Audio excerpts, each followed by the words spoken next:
Glória a Deus. Tem uma palavra para o teu coração nessa noite.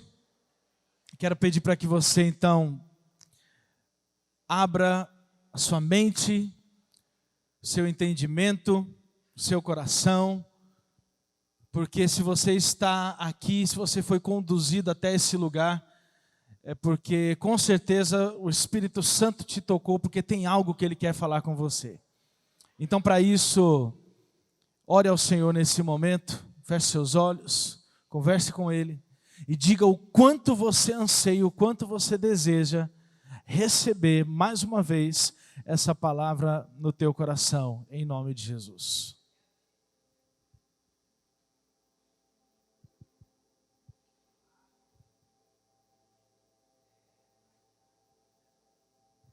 Obrigado, Senhor, por esse tempo tão especial. Obrigado, Pai, porque estamos no melhor lugar que poderíamos estar. Obrigado, a Deus, por essa alegria, por essa satisfação, por essa plenitude, porque estar nesse lugar, ó Deus, é algo que nos completa, é algo que nos satisfaz. Mas estamos aqui, ó Pai, porque queremos mais uma vez ouvir a Tua voz. Ter mais uma vez, ó Pai, um alinhamento do céu sobre as nossas vidas. Declaramos, ó Pai, que o nosso coração está aberto, que esse lugar é lugar de céus abertos, e que nada, Senhor, pode impedir que possamos, ó Deus, ouvir e guardar a Tua voz no nosso coração. Então faça isso nessa noite, Deus. Repreendemos todo o levante do inferno que tenta atrapalhar com que essa mensagem chegue aos ouvidos de cada pessoa que está aqui. E declaramos, ó Deus, que nesse lugar só há espaço para ouvir a voz do Teu Espírito Santo. Que seja assim, Senhor, na vida de cada pessoa que está aqui nessa noite. Em nome de Jesus. Amém. O tema da mensagem de hoje é: Deus tem algo contra você. Talvez de olhar esse tema você pode se perguntar: o que será que Deus tem contra mim? Tem algo que nós já vamos ler na palavra de Deus, que Ele declara: eu tenho algo contra você. E essa palavra e o tema já é para desde o início gerar um temor no teu coração. Eu já quero avisar desde o início, essa palavra de hoje ela não é muito gostosa de se ouvir.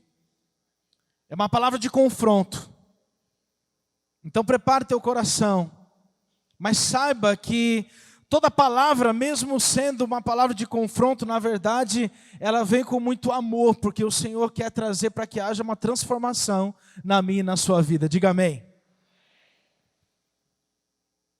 Então, deixa o Senhor falar com você. Deixa Ele mostrar o que Ele tem contra você na palavra de Deus. Se você quiser acompanhar, grifar, abra sua Bíblia em Apocalipse capítulo 2. Nós vamos ler a partir do versículo 2 também.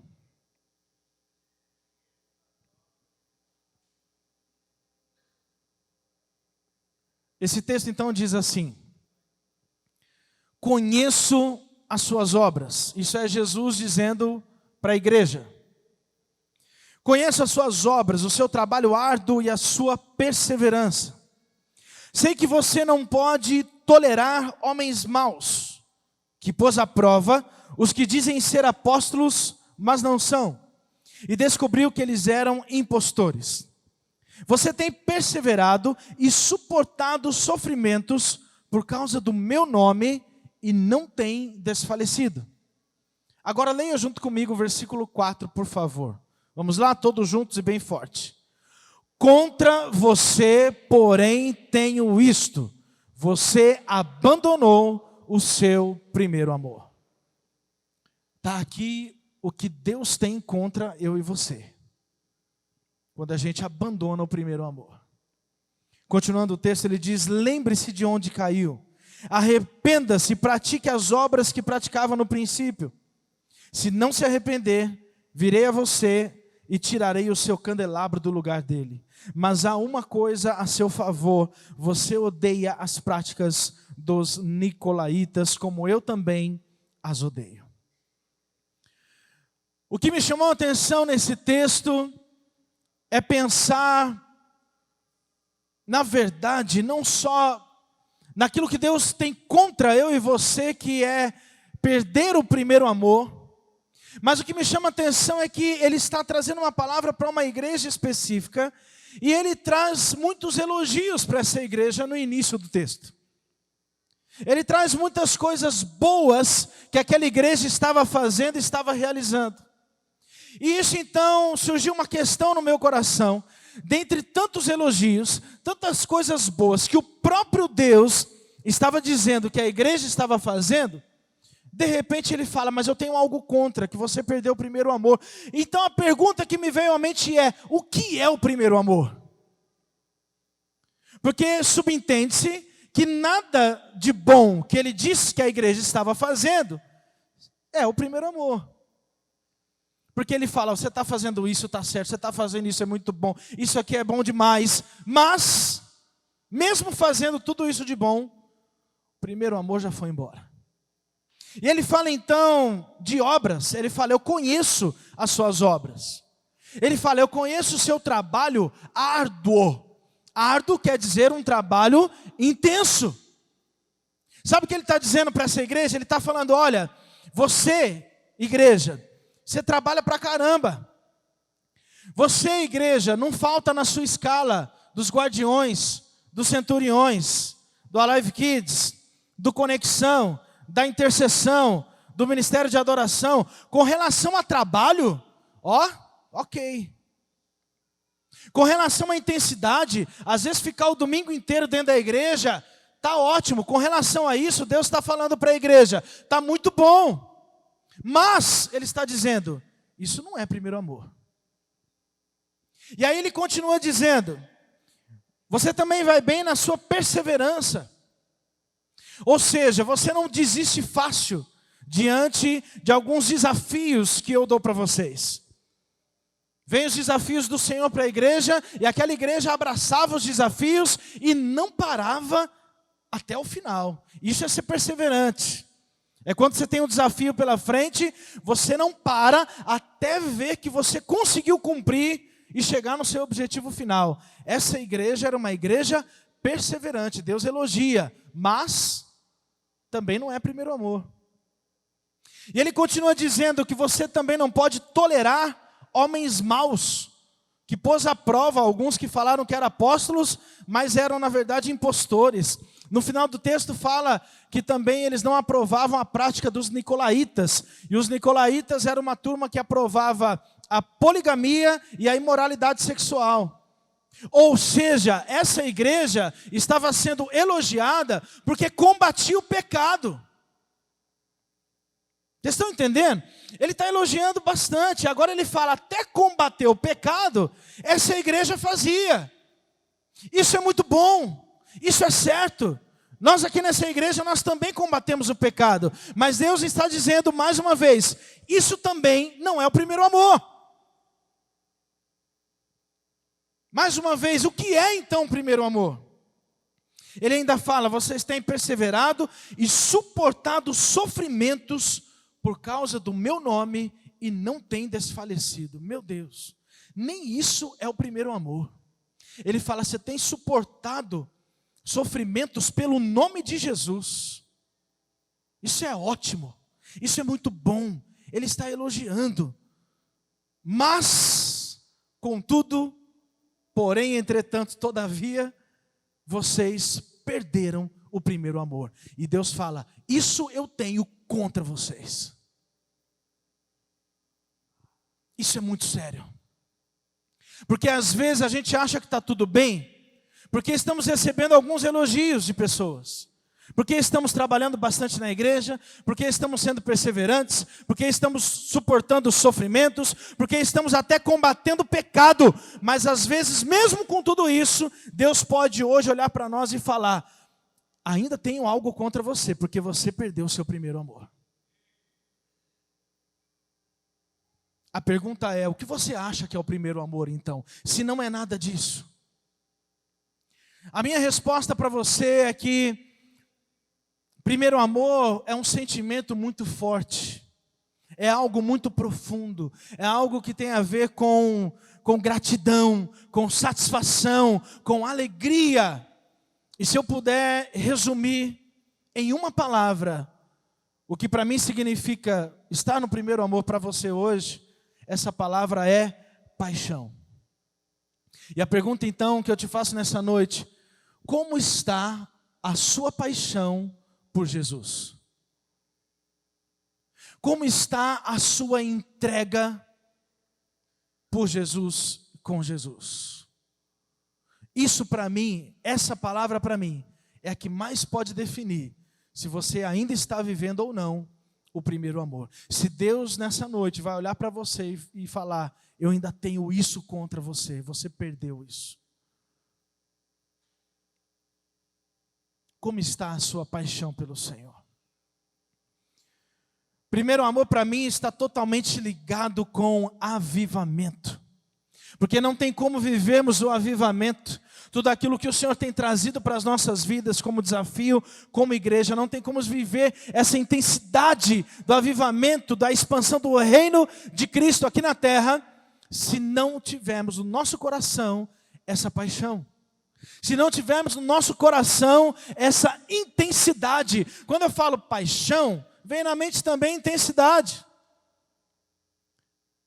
A forma mais fácil de você entender o significado de paixão é pensar naquele adolescente de 15, 16 anos de idade, que está naquelas suas primeiras paixões da vida. E meu irmão, quando ele olha para aquela primeira namoradinha, e é aquela primeira paixão da vida dele, eu não sei como é que foi você, meu irmão, mas na minha época eu esquecia tudo que estava do meu lado. É ou não é? Quando você está apaixonado, o sentido dessa palavra é que nada mais ao redor importa, a não ser aquela pessoa. Você passa a fazer as coisas tudo errado. Você começa a errar, você começa a falar errado, você começa a dar trabalho para os outros, porque a sua cabeça está na pessoa apaixonada. Eu vou perguntar mais uma vez, como é que está a sua paixão por Jesus? Porque é isso que Deus está falando que tem contra você. Se você perdeu o seu primeiro amor, se você perdeu a sua paixão por Jesus. Faça um exercício agora, simples, rápido. Eu quero que você lembre de pode ser uma só, de uma experiência muito forte, muito especial, que você já teve com Deus. Talvez seja no dia da sua conversão. Talvez seja um pouco depois da sua conversão. Mas algum dia que tenha marcado a sua vida. Talvez não face a face. Aquele dia que você saiu, sabe, explodido. Que a única coisa que passava na sua mente era Jesus, mais ninguém. Conseguiu se lembrar? A pergunta é, por que você não está mais desse jeito? O que aconteceu no meio do caminho? Por que perdeu a paixão? Aonde ela foi parar? Eu quero dar alguns exemplos para que você entenda que primeiro amor, ou estar apaixonado pelo Senhor, não tem a ver necessariamente com aquilo que você fala, mas com aquilo que você age. Porque falar que ama alguém, falar que está apaixonado por alguém, falar é muito fácil. Mas quando você fala, você precisa demonstrar através das suas ações. Quando você fala para o seu cônjuge que você ama ela, que você está apaixonado por ele, por ela, ele só vai acreditar se você tiver ações, se você for coerente. Senão ele não vai acreditar, não é verdade? Para mim um exemplo muito forte na palavra de Deus, que demonstra que essa pessoa de verdade era apaixonada por Jesus, foi de Zaqueu. Porque Zaqueu, ele tem esse encontro com Jesus, com certeza um momento muito especial, com certeza ele ficou apaixonado pelo Senhor, e então ele faz uma promessa, mas essa promessa não fica só na palavra, não fica só da boca para fora. Ele fala, olha, eu vou restituir tudo aquilo que eu roubei, eu vou restituir, na verdade, 4 vezes mais. E ele cumpre aquilo que ele falou. Quem aqui teria coragem de restituir algo que você roubou de alguém e ainda devolver 4 vezes mais? Sabe quem? Quem é apaixonado por Jesus, esse tem coragem. Quem não é apaixonado não faz esse tipo de coisa. Sabe outro exemplo de paixão por Jesus? Pessoas que eu já vi largando, por exemplo, uma sociedade, aonde você sabe que aquela sociedade não está glorificando o nome do Senhor, seja lá qual for a razão, e você sai dessa sociedade perdendo dinheiro, sabendo que você vai sair de lá não tendo nada, mas você não está nem aí, sabe por quê? Porque você é apaixonado por Jesus. E quem é apaixonado por Jesus não negocia os seus valores e os seus princípios. Mas só faz isso quem é apaixonado. Sabe o que eu já vi pessoas apaixonadas por Jesus fazer? Às vezes não só largar uma sociedade, mas sair de um emprego que não glorifica o nome do Senhor. Trocar um de 10 mil por R$1.000. Mas fala, eu não vou negociar meus valores, eu não vou mentir por conta de dinheiro. Eu tenho princípios, eu sou apaixonado por Jesus. Fala para mim quem tem coragem de fazer esse tipo de coisa. Sabe quem é apaixonado por Jesus de verdade? Não só na fala, mas nas atitudes. Cristãos que estão em países perseguidos, que estão correndo risco de morte todos os dias. Alguns inclusive até morrem por amor ao Senhor. Sabe por quê? Porque esses são o quê? Apaixonados por Jesus. Eu pergunto mais uma vez, como é que está a sua paixão por Jesus? Essa é uma palavra de confronto. Você precisa entender que a paixão não tem a ver com você estar em algumas celebrações, levantando as suas mãos e declarando com a sua boca, se depois no outro dia você não tem coragem de colocar essa paixão em prática. E começar a dizer não para aquilo que precisa falar não.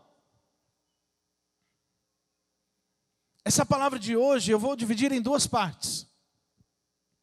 E a primeira parte é desmascarando o inimigo. Eu quero gerar um temor no teu coração nessa noite. Eu quero abrir os seus olhos espirituais nessa noite. E depois na segunda parte, eu vou dar algumas chaves para que você volte o seu coração ao Senhor, para que você volte ao primeiro amor, caso você veja que se encontra nessa situação de distanciamento de Deus, que de repente já tenha perdido esse primeiro amor. Mas a primeira parte é desmascarando o inimigo. Sabe por que eu acho importante? Você vê que nessa igreja, a gente não dá ibope para o diabo não, você já percebeu isso? A gente não fica falando do diabo toda hora, porque não precisa. Eu não preciso de ibope. Tem igreja que dá até um microfone para ele poder falar. Aqui a gente não faz isso. Aqui a gente levanta a mão, expulsa e acabou, amém? Só que tem hora que precisa falar dele, porque eu vejo que tem pessoas que perderam a percepção e o discernimento espiritual das coisas. Satanás está abusando já de você, está fazendo o que ele quer com você, está levando você por um caminho que você nem está percebendo, porque falta o quê? O discernimento. Porque está faltando percepção do mundo espiritual. Você não está conseguindo compreender quando é diabo, quando é você, quando é Jesus. E está uma confusão na mente de muita gente, de muito crente. Para desmascarar o inimigo nessa noite, em primeiro lugar que você precisa saber, saiba que Satanás quer acabar com você. Olha aqui para mim, presta atenção aqui em mim. Tem gente que pode falar assim, pastor, eu sei disso.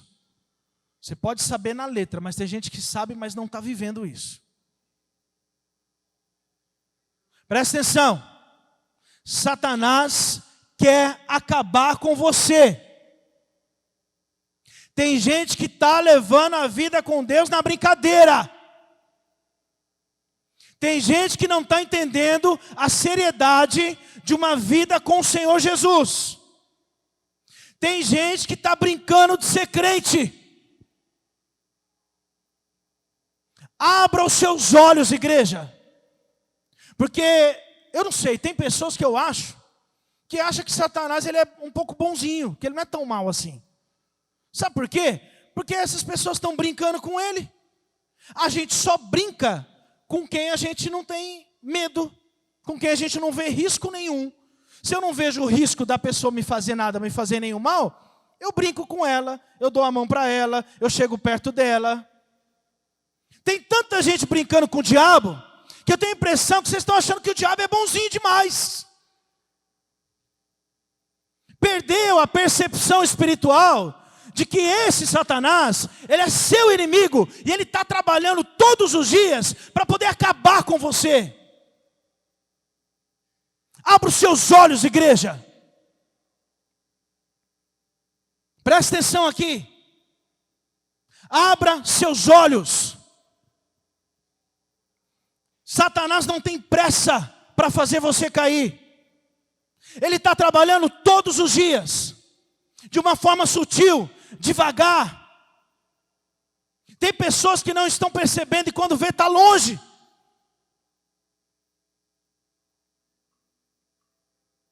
É a turma do nada a ver. Vem alguém e fala: meu irmão, você está indo por um caminho estranho, ruim, volta para cá. Não tem nada a ver.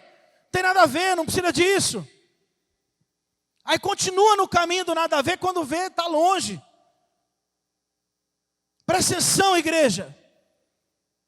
Se você está brincando com Satanás, Satanás não está brincando com você não, viu?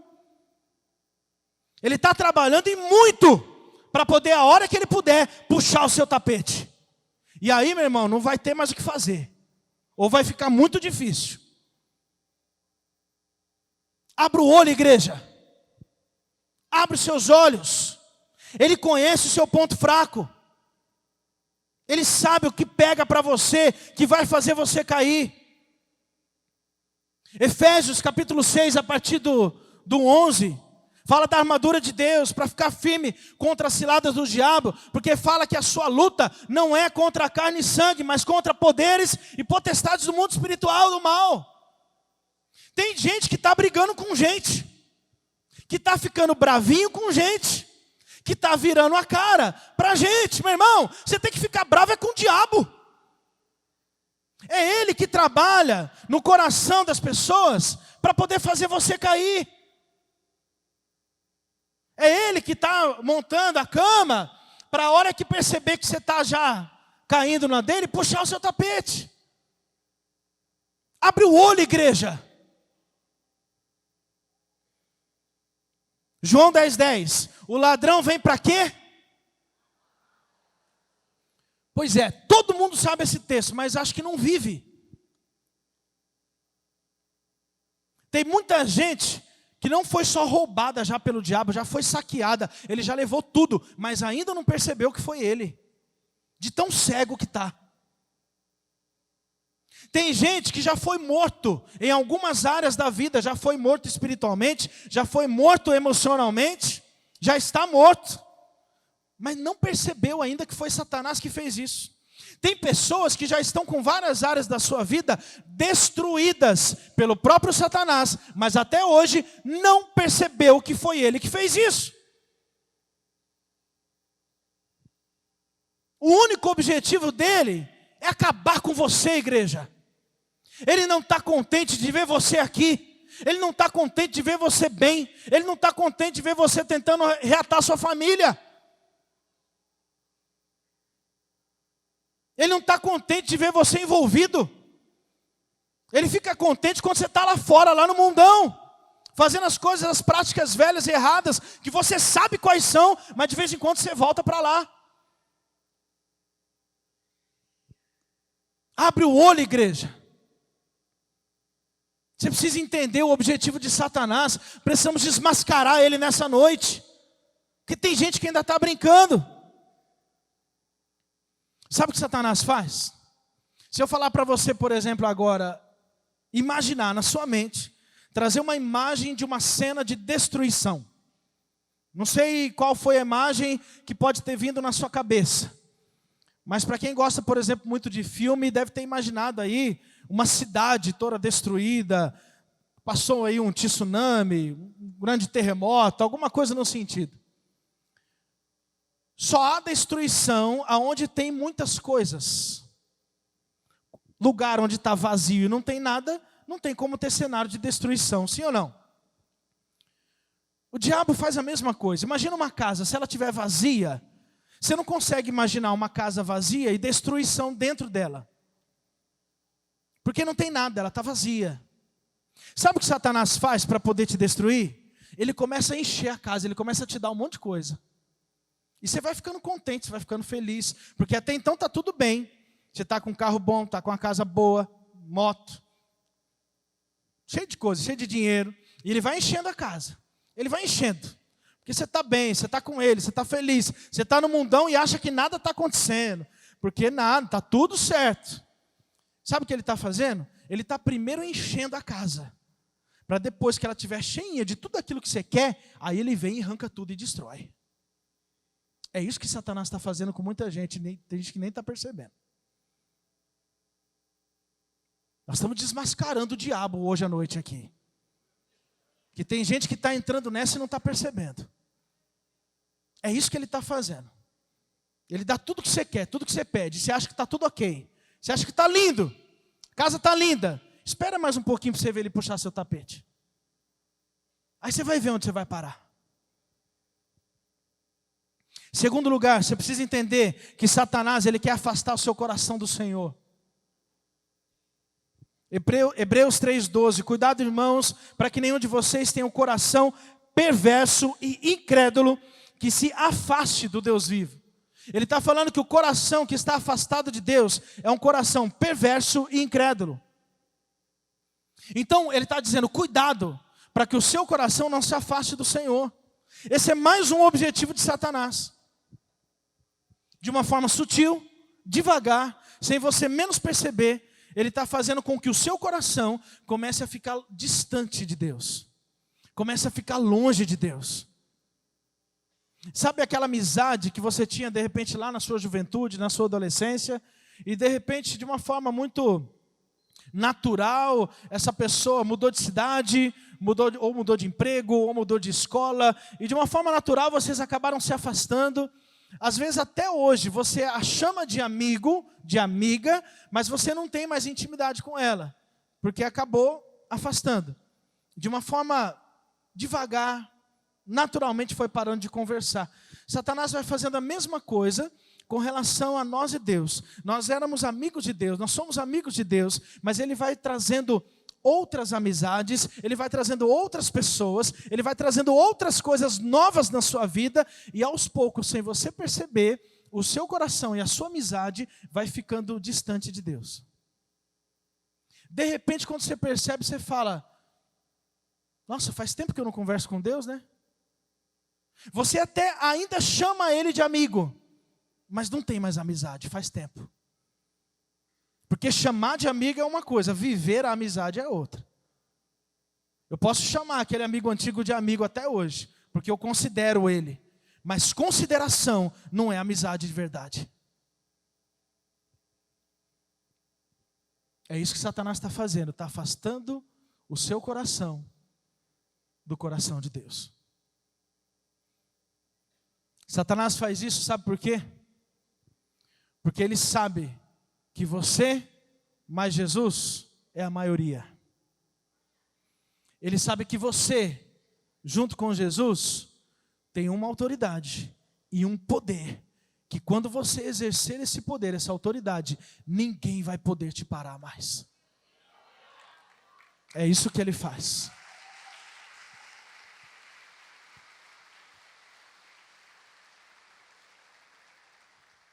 Mais importante do que ter somente um momento com Deus, é poder ter uma vida inteira de dedicação e intimidade com Ele. Não relembre dessa amizade lá de trás, por conta de um ou dois momentos que você teve. Mais importante do que isso, é manter esse relacionamento para sempre. Não deixe que Satanás venha afastar o seu coração do Senhor. E terceiro lugar, Satanás, saiba que ele quer te afastar também da igreja. É incrível como ainda tem muitas pessoas que ainda querem fazer uma diferença entre relacionamento com Deus e relacionamento com a igreja. É incrível como tem muita gente que, por vários motivos, desanimaram com a igreja, decepcionaram com a igreja, começaram a se afastar da igreja de Jesus, e quando você vai conversar com a pessoa, ela fala, não, mas eu e Deus está tudo ok. Eu quero trazer uma notícia ruim para você. Não está nada ok. Se você não está bem com a igreja, automaticamente você não está bem com Deus.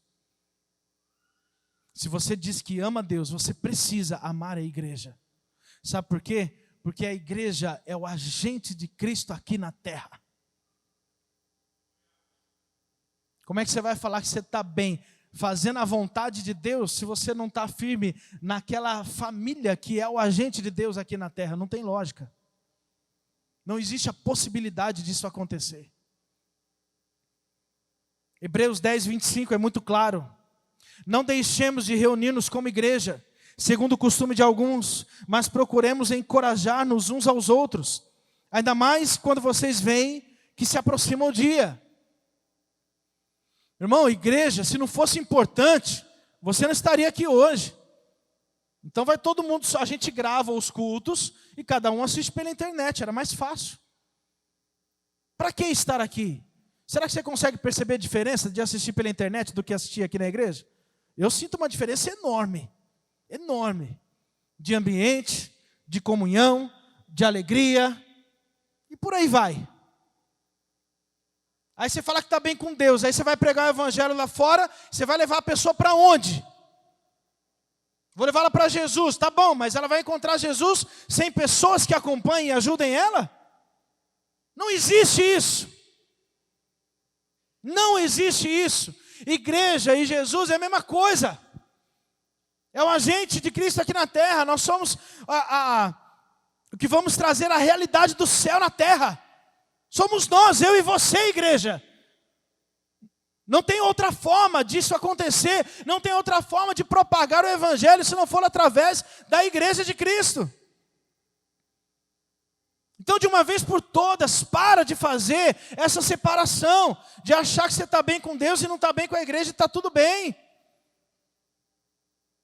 Isso é mais um engano de Satanás. Sabe por quê? Ele quer te afastar da igreja, porque ele sabe que se você estiver bem com a igreja, também ninguém pode te segurar. É mais uma estratégia do inimigo para fazer com que seu coração se afaste e você se perca.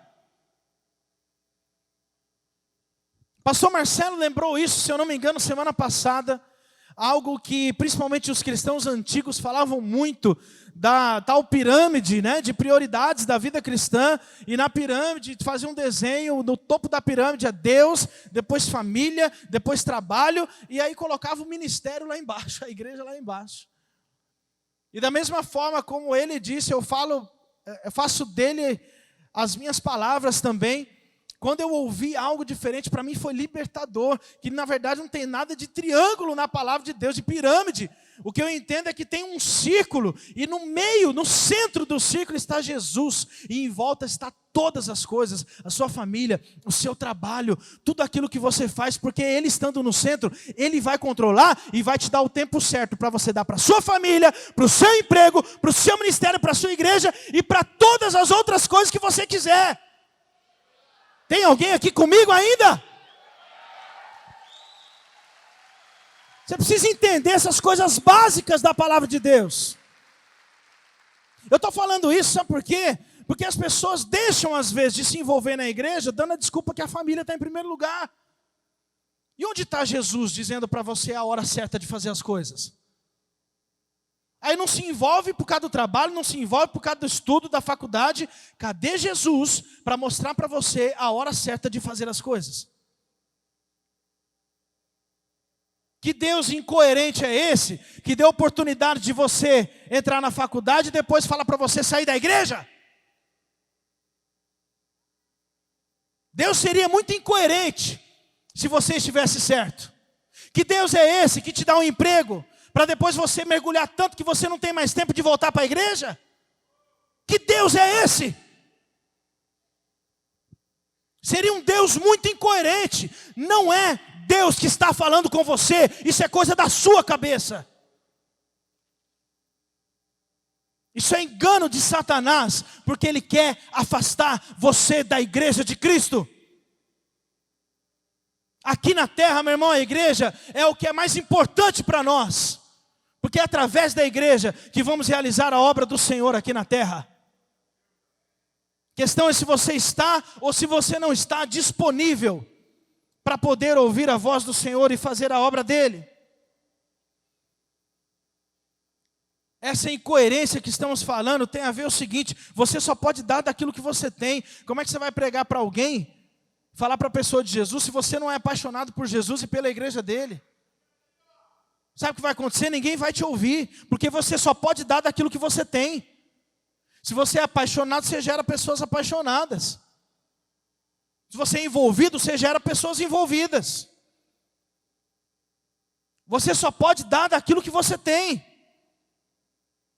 Eu fiz uma linha de raciocínio que eu vejo muito Satanás agindo na vida das pessoas para afastar o coração delas da igreja. Essa linha de raciocínio, ela tem 3 palavrinhas: santidade, alegria e unidade. E essa linha é o seguinte: em primeiro lugar, Satanás ele trabalha para tirar a sua santidade. Em primeiro lugar, ele vai trabalhando sem pressa, de uma forma sutil, para fazer você cair no pecado. E ele vai e tenta uma vez, você não cai, tenta 2, até fazer você cair. Quando ele consegue fazer você cair no pecado, vai para a segunda palavrinha. Pode manter as palavras aí no telão, por favor. Vai para a segunda, você perde a alegria. Você fica triste, porque você sabe que você errou. Você sabe que você caiu. Aí você começa a ficar para baixo.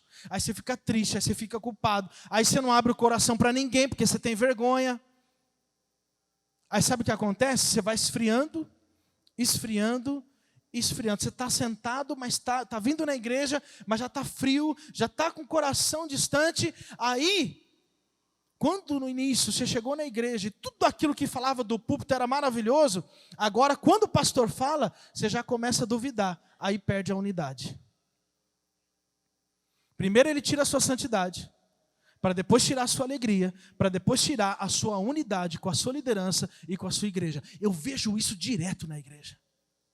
Não sei se você já passou por isso, ou já viu alguém perto de você que passou por essa linha de raciocínio. Eu vejo direto. É isso que Satanás faz. Mais uma vez, nós estamos desmascarando o inimigo aqui hoje. A boa notícia é que tudo aquilo que eu trouxe hoje, essa primeira parte que é um pouco mais pesada, não é para você se entristecer. De repente você está se encaixando em uma dessas palavras, viu que realmente seu coração está distante, que você de fato perdeu a paixão, perdeu o primeiro amor. Mas o que mais importa é agora a parte final, porque eu vou dar para você 2 chaves para você voltar o seu coração para o Senhor hoje. E é aqui que você precisa se apoiar nessa palavra. Porque o nosso Deus, Ele é o Deus da segunda, terceira, quarta, quinta chances, ou quantas forem necessárias. O nosso Deus, Ele nunca desiste de você, diga amém. Mesmo que você esteja enxergando, que esteja com o coração longe, Ele quer te dar mais uma chance nessa noite. E a primeira chave para voltar o seu coração para o Senhor, é o discipulado. Tiago 5,16, portanto, confessem seus pecados uns aos outros, orem uns pelos outros para serem curados. A oração de um justo é poderosa e eficaz. Igreja, presta atenção. Se você soubesse o tamanho do poder que essa arma tem contra o diabo, você não deixaria ela para trás. Se você tivesse o mínimo de noção do que é no mundo espiritual um discipulado bem feito, contra as armas de Satanás sobre a sua vida, você levaria mais a sério essa visão. Porque quando há um coração aberto e você consegue liberar o que está dentro de você, abrir para você ser curado, para alguém, para um justo poder orar por você, essa cura que vai ser gerada no teu coração, ela vai trazer uma blindagem no mundo espiritual, para que você pare de receber tanta seta do inimigo. Tem gente que cai, sabe por quê? Porque está levando seta toda hora, aí tem hora que não aguenta, né? É seta toda hora, é seta toda hora. Tem gente que parece que é tentado todo dia. Cadê a blindagem? Cadê a cura no teu coração? Pessoas curadas são blindadas. Você vai receber menos tentação, menos setas do inimigo na sua vida. Isso aqui é uma arma poderosa. Arma poderosa contra Satanás. Quer viver uma vida de vitória, meu irmão? Quer parar de ficar distante do Senhor, de ter o coração longe do Senhor, da igreja? Abra o seu coração para o discipulado. Eu não vou falar que essa é a maior arma contra Satanás, mas eu posso dizer para você que na minha vida é uma das maiores que eu já vi, uma das maiores, uma das melhores que eu já vi, para batalhar no mundo espiritual contra Satanás e seus demônios. Se chama discipulado. Porque quando você tem coração aberto, meu irmão, Satanás olha e sai correndo. Primeiro você confessa, porque depois, se você confessar, você não vai cair. Não tem como, meu irmão. Você tem um coração aberto, alguém que te ajuda, algum justo que ora por você, que impõe as mãos sobre a sua vida, está debaixo de uma cobertura espiritual, não só de uma pessoa, mas da liderança de toda uma igreja. Vai falar que vai cair em pecado ainda? Essa é a primeira chave. A segunda e última chave da noite. Essa segunda chave, o próprio texto dá para você. Ele fala, Deus falando, eu tenho algo contra você, você perdeu o seu primeiro amor, e Ele já dá a dica e a chave final para você voltar. E a chave é, lembre-se de onde caiu e arrependa-se. Ele fala para mais uma vez você fazer um exercício mental. Para um pouquinho aí de novo. Volta um pouco lá atrás. Pergunta para o Senhor, fala para o Espírito Santo te ajudar a você identificar quando foi que você perdeu o primeiro amor. Será que foi naquela decepção que você teve com alguém da igreja? Às vezes você ficou decepcionado com algum líder, com alguma pessoa da igreja, com algum amigo, e essa decepção foi tão forte que fez com que você naquele momento perdesse o seu primeiro amor. E aí com isso, você começa a fazer a leitura de tudo que foi falado. Satanás foi usando isso para poder afastar seu coração de Deus, afastar seu coração da igreja. E de uma forma sutil, sem você perceber, você já não está mais vivendo aquilo que você viveu lá atrás. Lembra daquela intensidade quando você se converteu? Lembra daquela alegria, daquele fogo no espírito de quando você se converteu, de quando você passou pelo face a face? Deixa eu te perguntar, cadê? Onde foi parar? O exercício agora é, volta um pouquinho lá atrás, lembra onde caiu e se arrependa. A palavra fala, Mateus 3,8, deem fruto que mostra arrependimento. Isso está nos mostrando que arrependimento, ele gera fruto. Arrependimento não é remorso.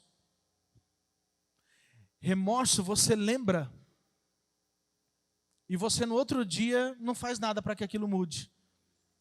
Arrependimento de verdade, de acordo com esse texto, gera fruto. Fruto quer dizer mudança de verdade. Ele está falando, lembre onde caiu, faça o exercício, volta lá atrás e se arrependa. Ou seja, ele está dizendo, volte, mude. Esse é o convite para você hoje. Como está a sua paixão por Jesus? Como está a sua paixão pela igreja de Cristo? Qual foi a última vez que você chorou aqui nesse altar? Qual foi a última vez que você sentiu vontade de sair do seu lugar e chorar aqui na presença de Deus? Muito obrigado por você ter assistido esta mensagem, este vídeo. Se abençoa a sua vida, peço para você compartilhar com quem que você ama, com alguém que você queira também abençoar. Não se esqueça, inscreva-se no canal, ative as notificações e você é meu convidado para vir assistir um dos nossos cultos aqui em Araçatuba, na sede, ou em uma das nossas extensões. Ou também assistir ao vivo aqui em nosso canal. Aos domingos e durante a semana nós temos várias celebrações que vai abençoar a sua vida. Até a próxima.